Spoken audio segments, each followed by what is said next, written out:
Nothing I can do. I'll help you. Okay. So first part that I want to make sure that we have is when we looked at our graphic organizer, what we did is we began to put what we learned from our information that we've already found. And we put it into a plan. So if you notice on the back, I put up a poster that says about our nonfiction text structure. And it goes into description and then sequence, compare, contrast, cause and effect, problem and solution. And what we're actually going to do is actually going to be sequence. Because we're going to look at all the different events that's going to lead up to the cause of the revolution to take place. And that's what each and every one of these documents is kind of looking itself at. And that's the reason why you came up with this graphic organizer. Now, I will show you as well as we are having this conversation.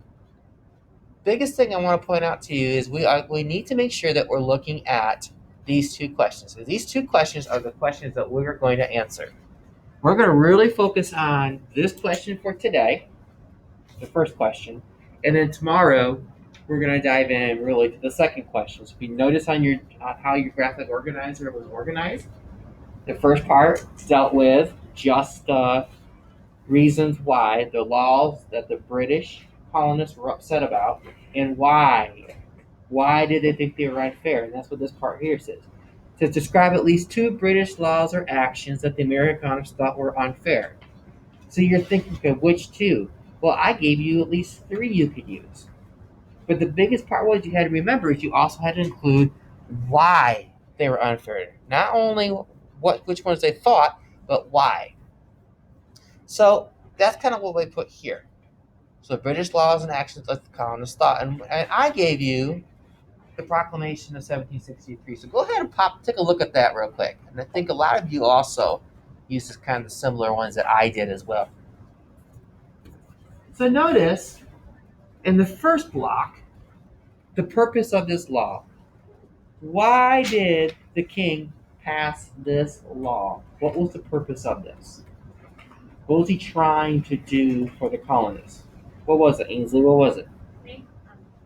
The flag was supposed to keep the settlers on the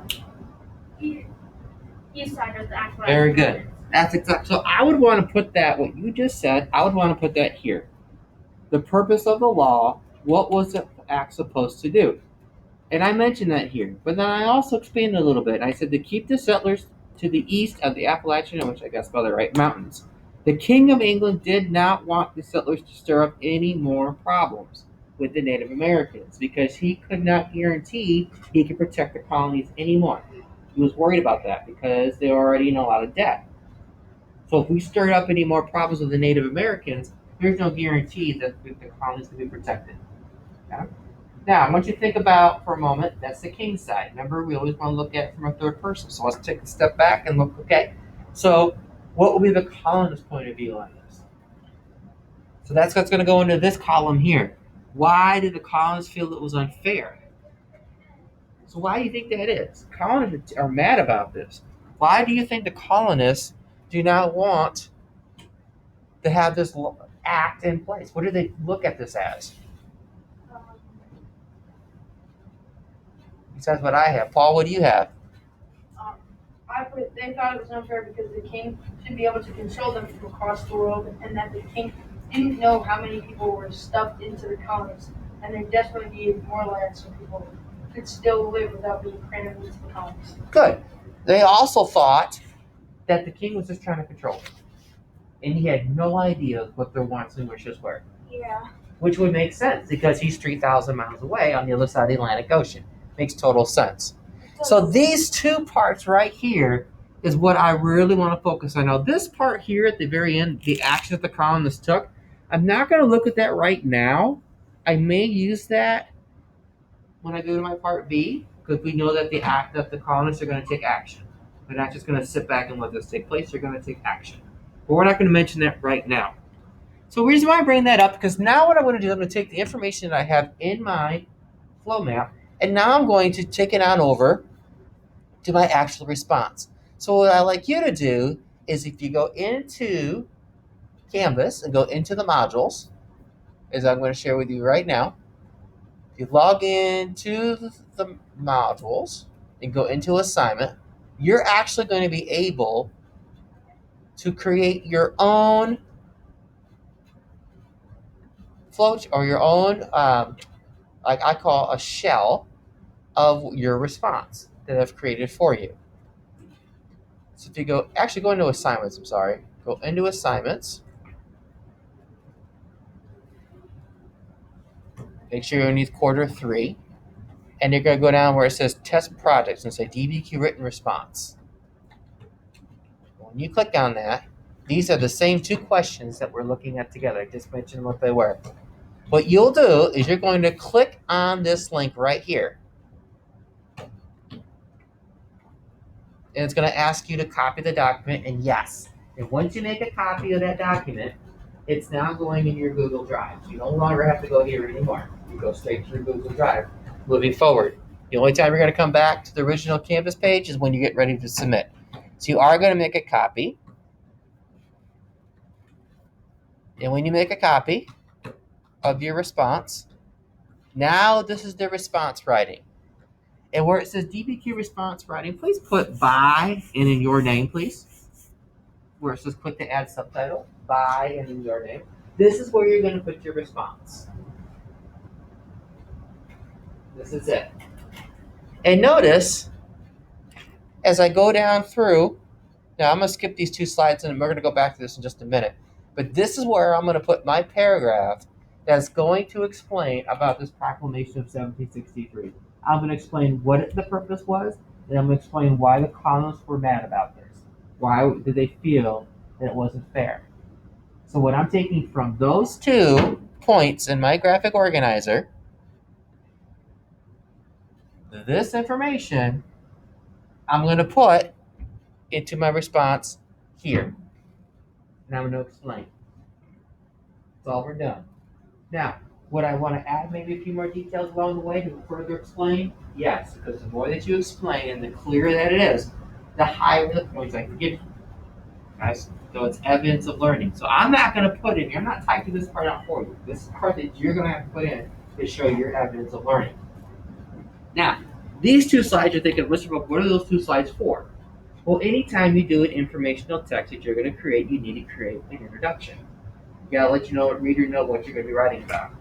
So what I did is for the very first introduction piece, you got to introduce the entire document-based question.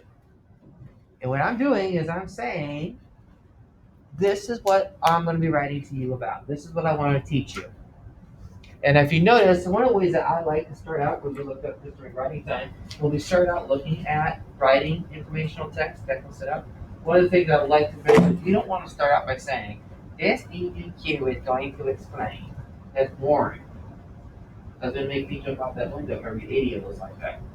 We want to start with something different. We want to start with something that's going to hook that reader. Sometimes it can be an action, sometimes it can be a quote, sometimes it can be a question you can ask the reader, something that's going to hook your reader. I did a scene that I described. So I mentioned that after the final shots of the French and Indian War, the British experienced a tremendous amount of debt. So I automatically mentioned the reason why we're in this mess is because we were in the French and Indian War, the colonists anyway. Britain was in this war. They got in debt as a result. So now it's thinking, okay, well, how can I repay this debt? What's Britain going to do, obviously? To get this money back, what's Britain going to do? Taxes.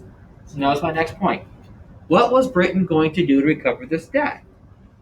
The king will pass many laws and actions that were not pleasing to the colonists in America. So as a result, the outbreak of bloodshed and misunderstanding will take place. The American Revolution will begin soon after. Okay, so what I've done is I've linked the French and Indian War to the king passing laws and taxes to the colonists being mad. That's what the whole thing we're writing about is all about. Now you have this as well. I kind of give you a freebie. If you want to change it, make it your own, you're welcome to do so. Okay? This is your introduction to the whole thing. Now I'm going to introduce the first question. And all I'm doing is rephrasing the question. I don't want to explain too much in the introduction.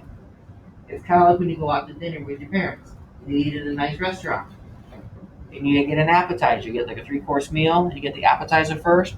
You're not going to have the appetizer and the main course all at the same time, right? It's going to be broken out. That's how you write, especially when it comes to informational text.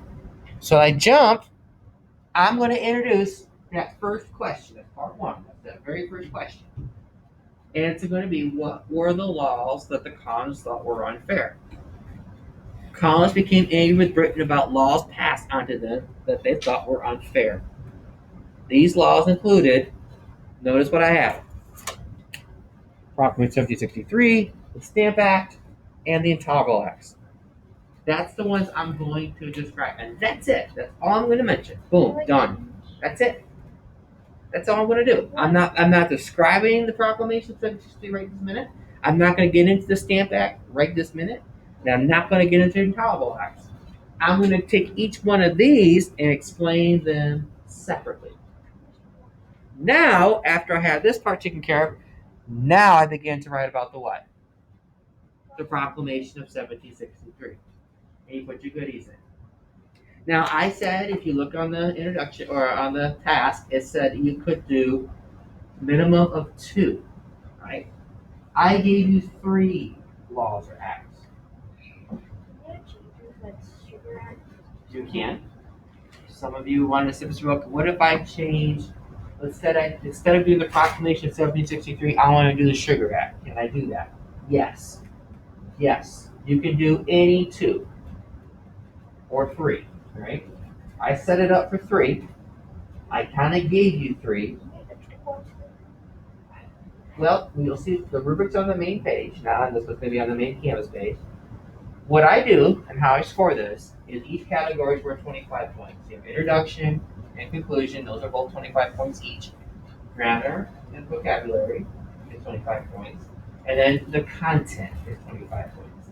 So when I look at the content, my brain starts at 25 and I work my way down if I need to. I don't start from 0, work my way up. I start at 25. If I feel that you have fully explained, especially if you do 3, and you go to town on it, how can I not give you 25 points for that part, right? So help me defend you getting the full score for that category. Does that make sense? So if you do 3, is that going to help you?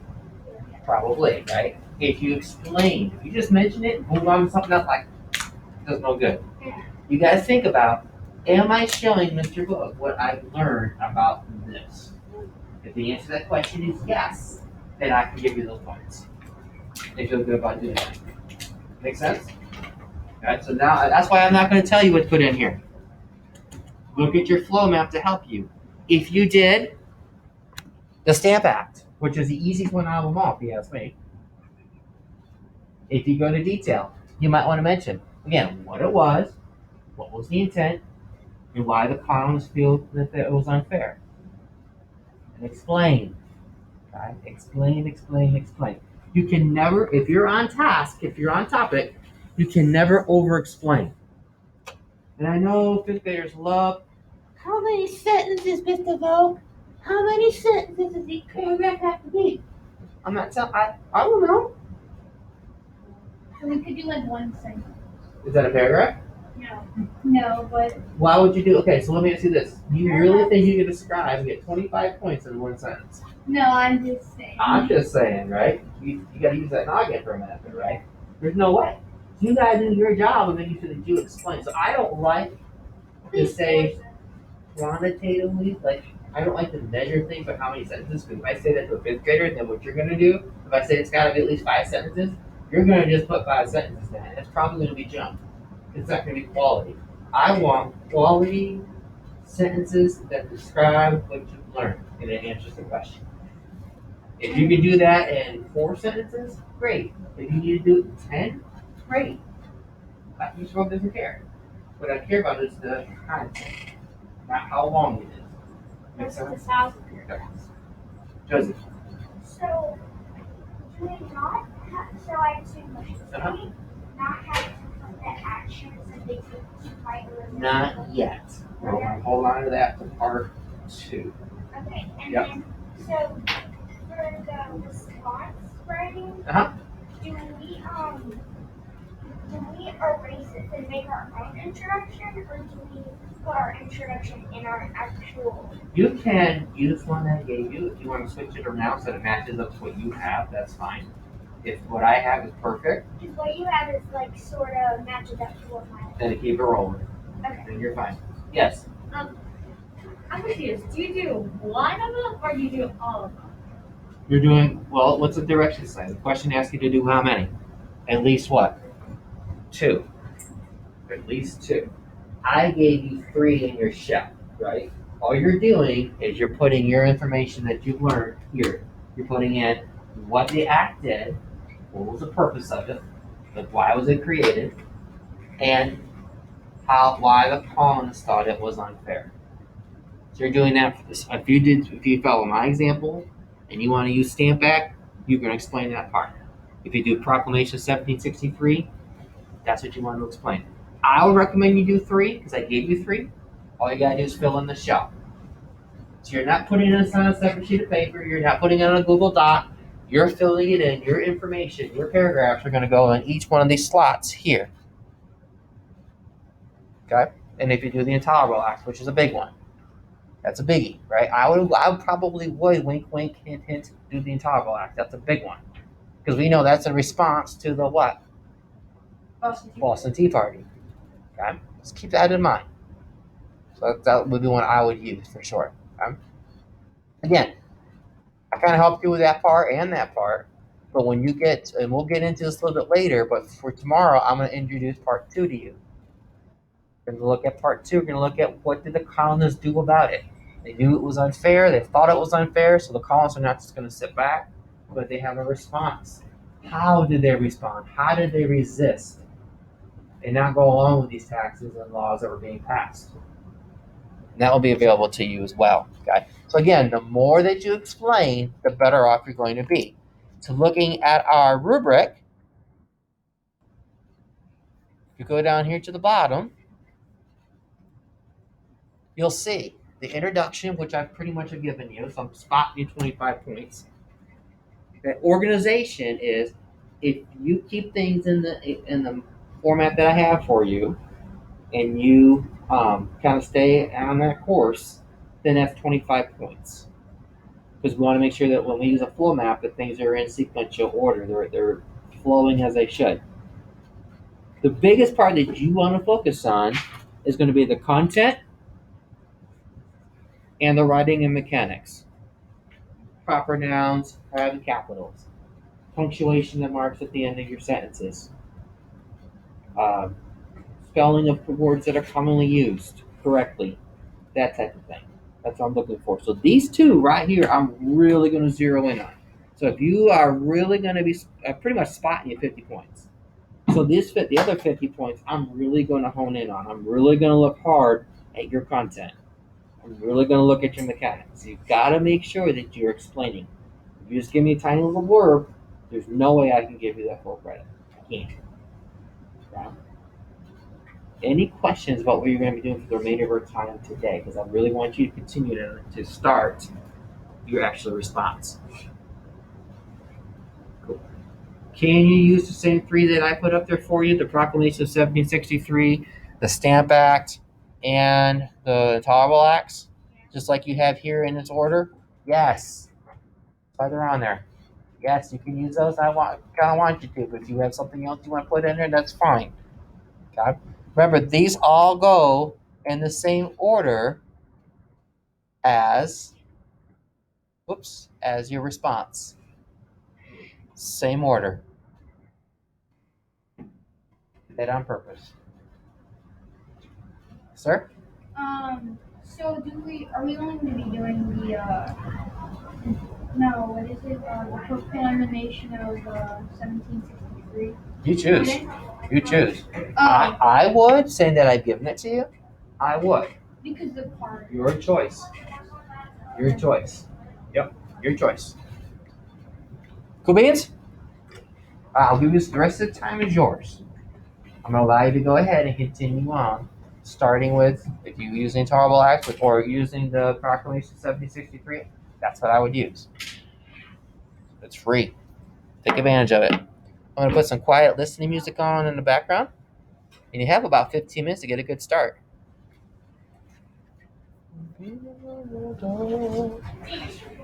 Yo.